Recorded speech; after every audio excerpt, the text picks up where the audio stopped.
یعنی مثال کے طور پر جناب موسیٰ علیہ السلام، عیسیٰ علیہ السلام، داؤد علیہ السلام، کیا بولتے ہیں زکریا علیہ السلام، یحییٰ علیہ السلام اور محمد رسول اللہ صلی اللہ علیہ وسلم، جتنے بھی انبیاء گزرے ہیں، ان تمام میں سے کوئی بندہ بھی اگر کہتا یہ ہے کہ بھائی کسی نبی کی نبوت کو اس غلطی کی وجہ سے چھینی جا سکتی ہے، سب سے پہلے تو نبی سے کوئی غلطی ہوتی نہیں ہے، ٹھیک ہے، نبی معصوم ہوتے ہیں، ابھی انشاءاللہ ہم نیچے والے سبق ہم پڑھیں گے، لیکن اگر کوئی یہ مانے کہ نبی کی نبوت چھینی بھی جا سکتی ہے، یہ چھینی گئی ہے، تو یاد رکھیے ایسا بندہ بلا کسی اختلاف کے ایسا بندہ کافر ہو جاتا ہے، اور وہ کافر کہلاتا ہے۔ کافر کا معنی ہوتا ہے انکار کرنے والا۔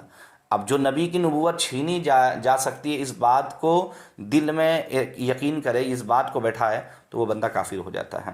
تو اسی لیے وہ کہہ رہے ہیں، اور جو یہ سمجھے کہ نبی کی نبوت چھینی جا سکتی ہے وہ کافر ہو جاتا ہے۔ چلیے الحمدللہ، آپ کو امید ہے کہ یہ باتیں سمجھ میں آئی ہوگی۔ آگے دیکھیے معصوم کون ہوتا ہے۔ معصوم کون ہوتا ہے اس کو ہم پڑھتے ہیں انشاءاللہ۔ معصوم کس کو کہتے ہیں یہ آپ آگے پڑھ کر ہی سمجھ میں آ جائے گا۔ نبی اور فرشتے معصوم ہوتا ہے۔ معصوم یعنی جس سے کوئی گناہ ہو ہی نہیں سکتا۔ اولیاء اللہ جو ہوتے ہیں یہ محفوظ ہوتے ہیں۔ نبی معصوم عن الخطا، ہمارا عقیدہ کیا ہے؟ دیکھیے ایک جملہ، اس جملہ کو آپ لکھ لیجئے کاپی میں یا پھر موبائل کے نوٹس مطلب بورڈ ہوتے ہیں نا، اس میں لکھ لیجئے، معصوم عن الخطا، محفوظ عن الخطا۔ معصوم عن الخطا یہ انبیاء علیہم السلام کا خاصہ ہے، یعنی جتنے انبیاء ہیں سب معصوم عن الخطا ہیں۔ اور محفوظ عن الخطا جو ہوتے ہیں وہ اولیاء اللہ، بہت سارے ایسے اولیاء اللہ ہیں جن کو اللہ تعالیٰ گناہوں سے محفوظ کر لیتا ہے، معصوم نہیں ہوتے، ہو سکتا ہے، یعنی اولیاء سے گناہ ہو سکتا ہے، نہیں ہوتا ہے، وہ محفوظ ہے گناہوں سے، لیکن ہو سکتا ہے۔ دیکھیں بات سمجھ میں آ رہی نا، ہو سکتا ہے ایک لفظ ہے، ٹھیک ہے نا، ہو سکتا ہے، لیکن انبیاء سے گناہ ہو سکتا ہے، اگر یہ کہیں گے تو آپ کا ایمان جا سکتا ہے، یاد رکھیے۔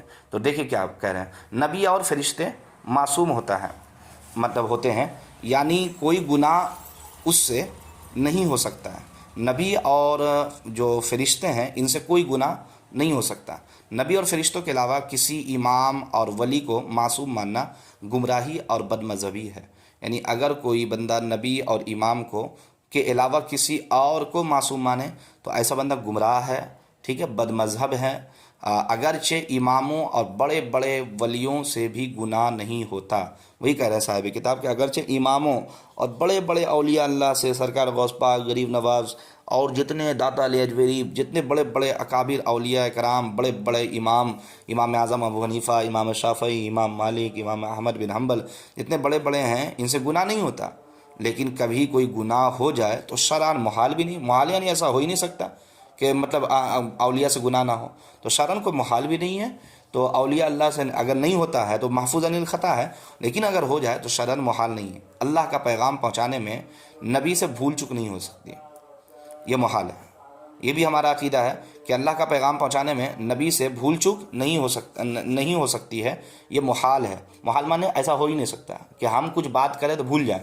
دیکھیے ابھی ہم جیسے آپ کو پڑھا رہے، ہو سکتا ہے کچھ باتیں ہم بتانے کے لیے آئے ہیں لیکن بھول گئے، ہاں بالکل ہو سکتا ہے کہ ابھی ہم آپ کو سوچ رہے تھے یہ بات اپنے ناظرین کو بتائیں گے لیکن ہم بھول گئے۔ لیکن انبیاء کرام علیہ الصلاۃ والسلام کی یہ صفت میں سے ہے، اور عقیدہ ہمارا یہ ہے کہ انبیاء کوئی باتیں، شریعت کی کوئی ایسی باتیں بھولتے نہیں ہیں کہ ارے یہ بتانا تھا بھول گئے، نہیں، انبیاء بھولتے نہیں ہیں۔ تو انبیاء جو ہیں اللہ کا پیغام پہنچانے میں نبی سے بھول چک نہیں ہو سکتی، یہ محال ہے۔ اور یاد رکھیں جو ہم کتاب پڑھ رہے ہیں یہ عقیدہ اہل سنت یعنی جو نبی کا عقیدہ ہے، جو صحابہ کے عقیدہ ہو، اسے کہتے ہیں، اس کے مجموعے کو کہتے ہیں کہ عقیدہ اہل سنت۔ تو ہم عقیدہ اہل سنت کے ماننے والے لوگ ہیں، تو الحمدللہ ہمارے ہم اپنے عقائد میں یہ لوگوں کو پڑھاتے ہیں کہ جو نبی اور فرشتے ہوتے ہیں وہ معصوم ہوتے ہیں، اور ان کے علاوہ جتنے بھی ہیں وہ کوئی معصوم نہیں ہوتے ہیں، محفوظ عن الخطا ہوتے ہیں۔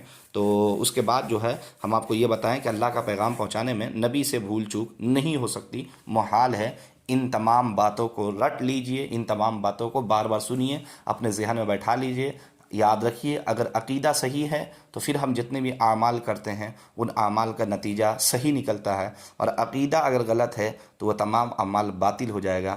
سب سے پہلی جو چیز ہے وہ عقائد ہے، اس لیے صاحب کتاب اپنی کتاب میں کتاب العقائد کو پہلے لائے ہیں، پھر اب اس کے بعد انشاءاللہ جب کتاب العقائد ہم پڑھ لیں گے پھر اس کے بعد کتاب الاعمال کی طرف ہم جاتے ہیں۔ تو امید ہے کہ آپ کو بات سمجھ میں آئی ہوگی، اور آپ دعا کریں کہ اللہ تعالی ہمیں اس کورس کو مکمل کرنے کی توفیق عطا فرمائے، اللہ آپ کو بھی سننے اور پڑھنے اور سمجھنے کی توفیق عطا فرمائے۔ تو اس ویڈیو کو آپ زیادہ سے زیادہ شیئر کیجیے۔ السلام علیکم ورحمۃ اللہ۔